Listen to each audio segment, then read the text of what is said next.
Hello Year 10. I was just looking at this slide that I've got examples of mind maps. These mind maps are taken, I took these when we were marking the Year 11's Unit 1. So this is from their personal project. Actually, that is a lie. This one is from a personal project. I particularly like this one because it's very simple, but it really captures the theme, and actually through the book this theme is really, really strong. I mean, there's not an awful lot of writing. Let's have a look. There's not an awful lot of writing, but what is there is very clear. It shows the students thought about it, and it's just presented beautifully. And as we know, presentation really matters. This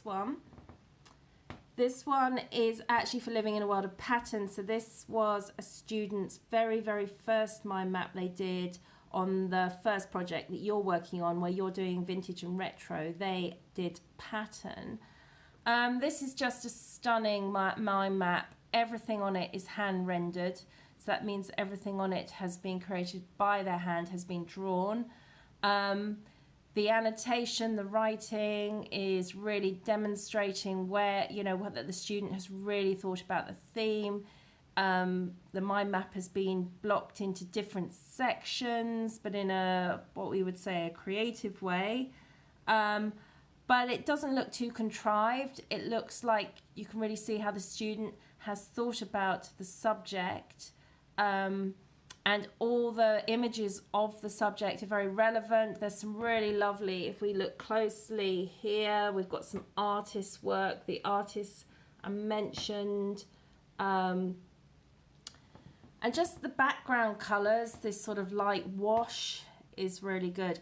Both these students in their Unit 1 had done very well with their projects. They achieved very good marks. The thing I noticed though when we were marking the Year 11s, because obviously this is relevant to you, is that that each project, it was having that consistency through it, every page looking in depth, really explaining the direction that the work was going.